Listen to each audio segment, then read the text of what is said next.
Tout conducteur sait qu'un freinage brusque, avec des tonnes à l'arrière, est la pire décision à prendre. La chaleur détruit les tambours, l'adhérence disparaît et le problème se multiplie.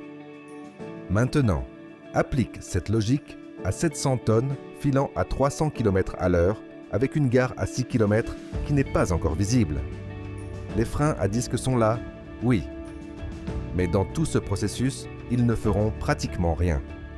Alors qu'est-ce qui diable arrête le train à grande vitesse Shinkansen? Le problème que les ingénieurs n'ont pas vu venir. Le Japon a lancé le développement du Shinkansen dans les années 50 avec une certitude. Les freins fonctionnaient. Ils fonctionnaient depuis des décennies dans chaque train du monde. L'instinct était naturel. Utiliser ce qu'on connaissait déjà. Plaquettes contre roues, friction contrôlée, arrêt progressif.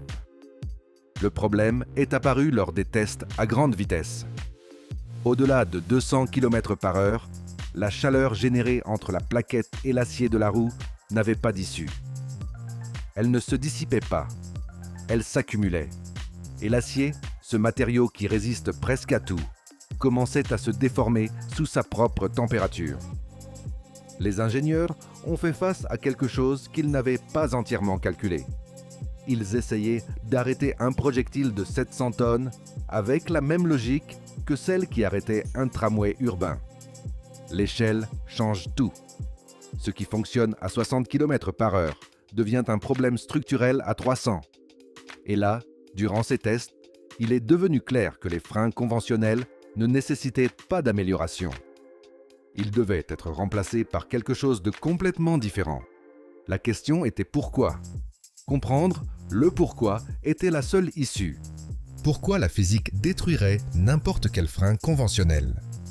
À 300 km/h, avec 700 tonnes en mouvement, l'énergie cinétique de ce train est un chiffre difficile à appréhender. Pour la mettre en perspective, elle équivaut à celle de plusieurs projectiles d'artillerie lourdes frappant en même temps.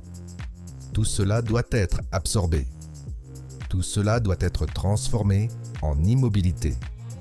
Si vous essayez de le faire avec de la friction, la chaleur générée est brutale. Les plaquettes n'ont même pas le temps de s'user. Il n'y a pas de temps pour ça. L'acier atteint des températures qu'aucun matériau de frein connu ne peut supporter avant que le train n'ait réduit ne serait-ce que la moitié de sa vitesse. Et le train continue, à toute vitesse. Voilà le cœur du problème. Il ne s'agissait pas de fabriquer des plaquettes plus dures ou des rotors plus résistants. La limite n'était pas dans les matériaux, elle était dans la physique. La friction génère de la chaleur en proportion directe à la masse et à la vitesse. Et avec ces chiffres, il n'y a pas de science des matériaux qui tiennent. Les ingénieurs ont dû accepter quelque chose de gênant. Lutter contre cette énergie était perdu d'avance. La seule solution était d'arrêter de combattre. Transformer ce mouvement en autre chose avant qu'il ne se transforme en destruction. Le train qui se freine lui-même. Freinage régénératif. La solution qu'ils ont trouvée est de celle qui, lorsque vous l'entendez pour la première fois, vous oblige à vous arrêter un instant et à la répéter mentalement pour y croire. Inverser les moteurs. Chaque essieu du Shinkansen a son propre moteur électrique. En conditions normales, ces moteurs consomment de l'électricité et font avancer le train. Lorsque le conducteur initie le freinage, cette relation s'inverse complètement. Les roues, toujours tournantes à grande vitesse, commencent à entraîner les moteurs. Les moteurs cessent de consommer et commencent à générer. Toute cette énergie cinétique qu'il fallait absorber remonte par le pantographe, le bras articulé sur le toit de chaque voiture, au câble de caténaire et retourne au réseau électrique. Mais ce qui vraiment captive, c'est ceci. Sur la ligne Tokaido, entre Tokyo et Osaka, le train qui freine à Nagoya alimente en temps réel le train qui accélère depuis Kyoto. Un train qui freine paie la traction d'un autre. Sur le même câble. En même temps.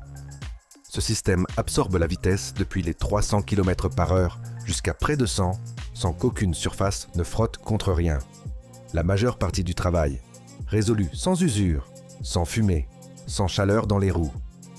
Si cela vous semble déjà incroyable, aimez et abonnez-vous, car ce qui suit défie encore plus l'intuition. Freiner sans toucher. Les courants invisibles mais perceptibles. En dessous de 100 km/h, les moteurs tournent trop lentement pour continuer à générer de l'électricité utile. Le freinage régénératif a fait son travail. Mais le train a encore de la vitesse.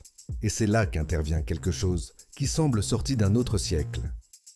Sous le châssis du Shinkansen, des aimants puissants sont montés, pointant vers les rails.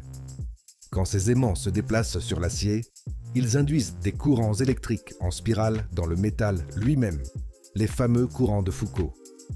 Ces courants génèrent leur propre champ magnétique, opposé à celui des aimants du train, et ce champ pousse en arrière. Résistance pure, sans contact. Tout conducteur ayant travaillé avec des locomotives modernes connaît une variante de ce principe dans les systèmes de freinage dynamique. La sensation est celle de quelque chose qui freine de l'intérieur du métal, sans grincement, sans contact physique. Et voici le fait le plus difficile à accepter. Ce système, sans contact, génère plus de force de freinage que les plaquettes d'acier serrant contre un rotor. Plus de force, sans toucher à rien. De plus, comme tout se passe à l'intérieur de champs électromagnétiques, la pluie, la glace ou la neige ne changent absolument rien. Le climat n'intervient pas dans ce processus. Les freins, réels, font le travail le plus simple et le plus difficile. En dessous de 60 km/h, les plaquettes de disques entrent enfin en action. Les freins que tu connais, ceux qui attendent leur tour depuis le début. Mais le travail qui leur reste n'a rien à voir avec l'arrêt d'un train à grande vitesse. Cela est déjà réglé. Leur tâche est autre, amener le train de la vitesse de manœuvre à l'arrêt complet sur une marque peinte sur le quai, avec une tolérance d'erreur de 50 cm. Pas à peu près. Chaque fois, un ordinateur de bord surveille la vitesse, le poids total, la distance restante et la pente de la voie chaque fraction de seconde, ajustant simultanément chaque essieu. Le conducteur n'intervient pas à cette phase. Les mains immobiles. Le système termine seul ce qu'il a commencé des kilomètres en arrière. Le résultat est ce type de précision que tu associerais dans un atelier à l'ajustement du jeu d'une soupape. Ce travail minutieux qui ne tolère aucune approximation. Les portes s'alignent avec les marques du quai avec une exactitude que la plupart des gens ne remarquent même pas, car ils supposent que cela doit être ainsi, et cela doit être ainsi. Mais y parvenir avec 700 tonnes qui venaient à 300 par heure est une autre histoire. Ce principe vit déjà dans la cabine de votre camion. Si vous avez déjà descendu une longue pente avec un véhicule de plus de 20 tonnes, vous savez ce qui se passe lorsque cette chaleur n'est pas bien gérée. Les tambours chauffent, le freinage disparaît et ce qui était une descente contrôlée commence à devenir un problème sérieux. C'est pourquoi le frein moteur existe. C'est pourquoi vous l'utilisez. Ce que vous n'aviez peut-être pas lié, c'est que la logique derrière ce frein moteur est la même que celle qui anime tout le système du Shinkansen. Au lieu de transformer la vitesse en chaleur, ce qui détruit le matériel, fatigue les composants et sur une longue rampe peut vous mettre dans une impasse, le système transforme cette vitesse en quelque chose que le train peut utiliser ou restituer. Les locomotives diesel électriques des lignes de marchandises travaillent depuis des décennies avec des variations de ce principe. Les métros urbains récupèrent de l'énergie à chaque freinage et la renvoient dans le réseau. Les camions modernes, équipés de retardateurs électromagnétiques, freinent sans toucher les tambours, sur des descentes où autrefois des jeux de freins entiers brûlaient. L'échelle change. La physique, non. Ce que les ingénieurs du Shinkansen ont développé par nécessité. le transport lourd l'a adopté parce que cela fonctionne. Parce que quand vous ne pouvez pas détruire cette énergie sans conséquence, il vaut mieux la convertir en quelque chose d'utile. Ce que le Shinkansen a enseigné à toute l'industrie du transport.